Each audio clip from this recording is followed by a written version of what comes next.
আসসালামু আলাইকুম everyone, welcome to my channel. আজ আমি আপনাদের সাথে শেয়ার করব এই সুন্দর সালোয়ারের মুহুরি ডিজাইনটি।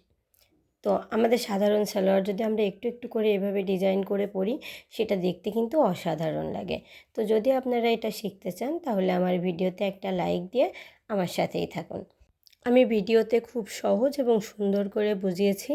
আপনারা যারা সেলাই কাজে একেবারে নতুন তারাও যদি একবার দেখেন তাহলে অবশ্যই এটা তৈরি করে নিতে পারবেন। তাহলে চলুন আমরা ডিজাইনটি দেখে আসি। আমি এখানে একটা সালোয়ার কাটিং করে নিয়েছি, আর এটা হলো সালোয়ারের মুহুরির সাইড। তো আমি একটা পেপার পেস্টিং নিয়ে এই যে সালোয়ারের উল্টো সাইডে পেস্ট করে নিয়েছি।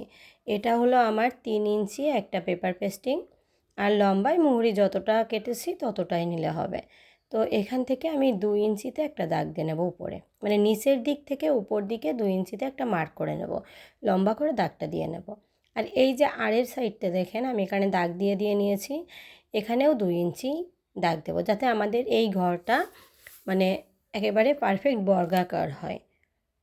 তো আমি এইভাবে পুরোটা দাগ দিয়ে নিয়েছি, আর এখান থেকে এই যে এই দাগটা আমি কাট করে নেব।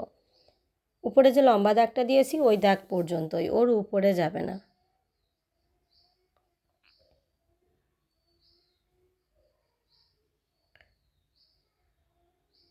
এই যে আমি সবগুলো এভাবেই কাট করে নিয়েছি।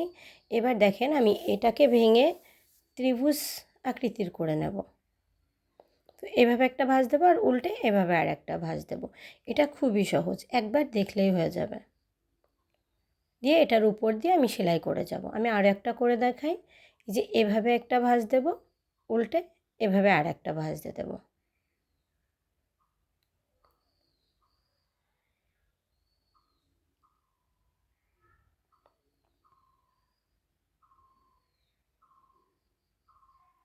যে এভাবে ভাঁজ দিয়ে আমি এটার উপর দিয়ে সেলাই করে নেব।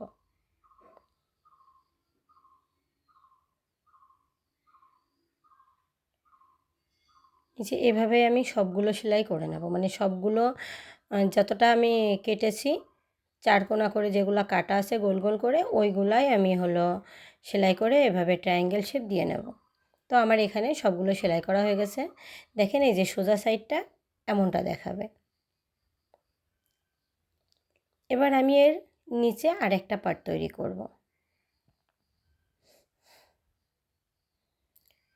আরেকটা পার্ট তৈরি করার জন্য আমি এখানেও একটা 3 ইঞ্চি কাপড় নিয়েছি, আর সেটাতে আমি একটা পেপার পেস্ট করে নিয়েছি।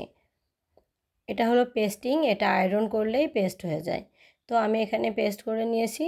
এই দেখুন 3 ইঞ্চি আছে, বাট আমি নিচের দিক থেকে 2 ইঞ্চি নিয়ে নেব। নিয়ে এখানে লম্বা করে দাগটা দিয়ে নেব, যেটা আমি দিয়ে নিয়েছি। আর এই যে মাঝেরটা 2 ইঞ্চি, মানে আগেরটাও আমি যেভাবে করেছি এটাও সেমভাবেই হবে। তো এটাও আমি একইভাবে কাট করে নেব। মানে আমি উপরের পাটটা যেভাবে সেলাই করেছি এই পাটটাও সেমই হবে। তো এই যে এখানেও এভাবে এগুলাকে আমি এভাবে ট্রায়াঙ্গেল শেপ দিয়ে নেব, নিয়ে এগুলো এটার উপর দিয়ে সেলাই দিয়ে নেব। একটু হাতের দিকে দেখবেন যে আমি ভাঁজটা কোন দিকে দিচ্ছি, তাহলে আপনাদের করতে সুবিধা হবে। এই যে এটার উপর দিয়ে সেলাই দিয়ে দেবো।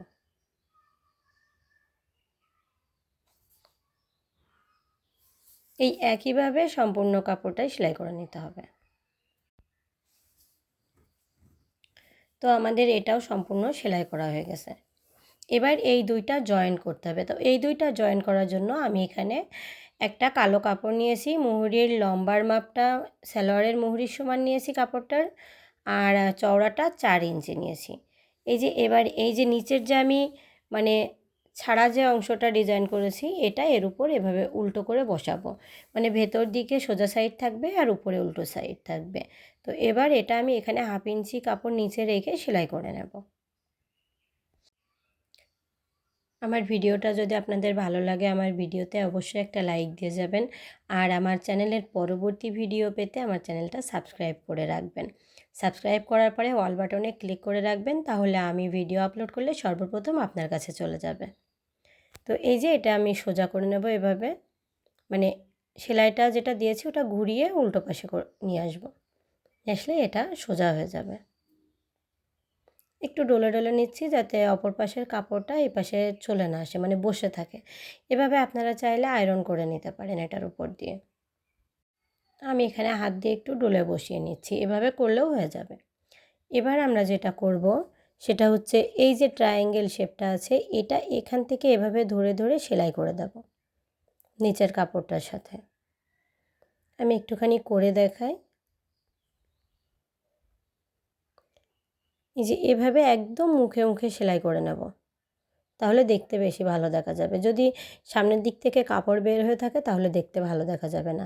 তাই চেষ্টা করবেন যে এভাবে একদম মুখে মুখে সেলাইটা দেওয়ার জন্য। এই কাজটা তাড়াতাড়ি করা যাবে না, খুবই ধীরে ধীরে করতে হবে, তাহলে ফিনিশিংটা অনেক সুন্দর আসবে।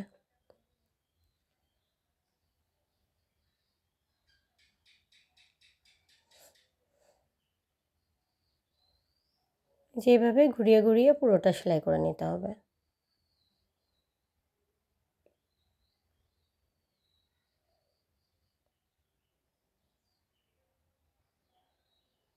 তো আমি এভাবেই সম্পূর্ণ সেলাইটা করে নিয়েছি। এবার সালোয়ারের যে মেন পার্টটা ছিল এটা এর উপর বসাবো। বসানোর পরে এই যে মানে ট্রায়াঙ্গেলের যে মাথাটা এইগুলা সেম সেম রাখতে হবে, রেখে এই যে এভাবে একটা রাফ সেলাই দিয়ে নিতে হবে। আমি মেশিনের সবথেকে বড় সেলাইটা দিয়ে নেব যাতে পরে এটা সহজে খুলে ফেলা যায়। এই সেলাইটা আমি রাখবো না, এটা খুলে ফেলবো।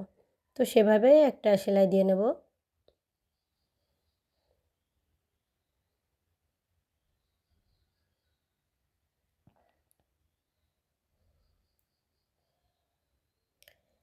এই যে এবার এই সাইডটার ট্রায়াঙ্গেলগুলোও আমি একইভাবে মুখে মুখে সেলাই করে নেব। খেয়াল রাখতে হবে যাতে মাথা দুইটা একসাথে থাকে। আমি সেলাইটা করে নিয়েছি, এবার আমি রাফ সেলাইটা খুলে ফেলব। তো এখানে আমার রাফ সেলাইটা খোলা হয়ে গেছে। এবার যেটা করব, সালোয়ারের এই যে একেবারে নিচের সাইডটা এখানে আমি একটা সেলাই দিয়ে নেব, একদম কর্নার দিয়ে একটা সেলাই দিয়ে নেব।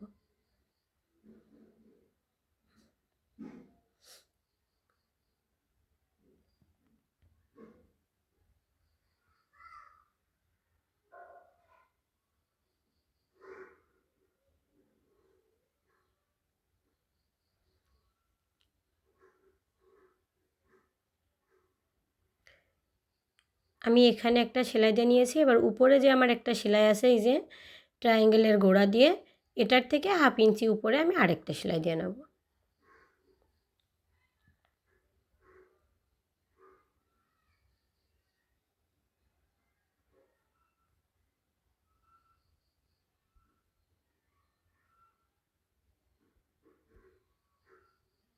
তো আমার কিন্তু ডিজাইন করাটা মোটামুটি কমপ্লিট।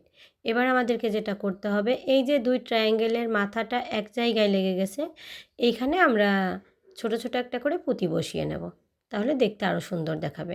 তো আমি এখানে পুঁতি বসিয়েছি আর খুবই ছোট পুঁতি বসিয়েছি। আপনারা চাইলে যে কোনো মাপের পুঁতি বসাতে পারেন।